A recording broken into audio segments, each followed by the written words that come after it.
Guys, ഞാൻ ഈ ഇടയ്ക്ക് ബർഗർ ലോഞ്ചിലൊന്ന് വന്നേ, നമ്മുടെ പട്ടത്തുള്ള സിറ്റിയിലൊരു ആവശ്യത്തിന് വന്നേ. അപ്പോൾ ഈ ഏരിയയിൽ നല്ല ബ്ലോക്കായിരുന്നു. അപ്പോൾ വണ്ടി ഇങ്ങനെ കിടന്നപ്പോഴത്തേക്ക് ഞാൻ നോക്കിയപ്പോഴത്തേക്ക് ബർഗറൊക്കെ കണ്ടപ്പോൾ ഞാൻ വിചാരിച്ച് കയറിക്കളയാം.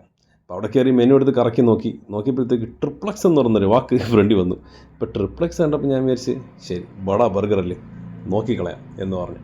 അപ്പോൾ അറൗണ്ട് അതിൻ്റെ ഒരു ചിക്കൻ ഓർഡർ ചെയ്ത് അറൗണ്ട് ഒരു 190 രൂപീസ് സംതിങ് എന്തോ ആണ്. പിന്നെ ഒരു മിൻറ്റ് ലൈം ഓർഡർ ചെയ്ത്.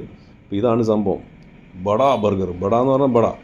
അപ്പം നമ്മൾ ഈ ബർഗർ ഒന്നും അങ്ങനെ സ്ഥിരം കഴിക്കുന്ന ടൈപ്പ് അല്ലല്ലോ. ഈ ജങ്ക് ഫുഡ് മാക്സിമം നമ്മൾ ഒഴിവാക്കാൻ ശ്രമിക്കുന്ന ടൈപ്പാണ്. അപ്പം പിന്നെ വല്ലപ്പോഴൊക്കെ ആവാം എന്ന് പറഞ്ഞാണ്. ഇത് എങ്ങനെ കഴിക്കണമെന്നൊന്നും അറിയത്തൊന്നുമില്ല. പക്ഷേ എങ്കിലും ഞാനങ്ങ് ഒപ്പിച്ചു. അതിന് മുമ്പ് ഒരു തവണ ഞാൻ ഈ ഷോപ്പിൽ വന്നിട്ടുണ്ട്. നൈസ് ആംബിയൻസ് ആണ്, തിരക്കൊന്നും ഇല്ലയെന്നുണ്ടെങ്കിൽ വൈബാണ്. ഫ്രണ്ട്സൊക്കെ ആയിട്ട് റിലാക്സ് ചെയ്തൊക്കെ ഇരിക്കാം. പിന്നെ സ്റ്റാഫൊക്കെ നല്ല ഫ്രണ്ട്ലിയാണ്. പ്രൈസും അത്രയ്ക്ക് പിന്നെ പോക്കറ്റ് കയറുന്ന സെറ്റപ്പൊന്നും അല്ല. പിന്നെ ഇതിൻ്റെ ടേസ്റ്റ് എന്ന് പറയുമ്പോഴത്തേക്ക് 3 പാറ്റി ഉണ്ടായിരുന്നു. പിന്നെ അതേപോലെ തന്നെ ചീസും മയണൈസും ഒക്കെ അതിൻ്റെ കുറച്ച് അതിപ്രസരമായിരുന്നു. അത് കഴിച്ച് കഴിയുമ്പോഴത്തേക്ക് നമുക്കൊരു ഡിസി ഫീലിംഗ് വരും. പക്ഷേ എങ്കിലും കുഴപ്പമില്ല, like once in a while ഇതൊക്കെ ട്രൈ ചെയ്യാമല്ലോ. So that's my take on the burger launch. ഇത് വരുമ്പോൾ കയറുക. പിന്നെ പാർക്കിങ് എനിക്കൊന്നാ 2 കാറൊക്കെ ഇടാനുള്ള സ്ഥലമൊക്കെ ഉണ്ട്. ബൈക്കിലൊക്കെയാണ് വരുന്നതെങ്കിൽ സൂപ്പർ ഈസിയാണ് parking. So thank you so much for watching. Stay tuned for more. Take care.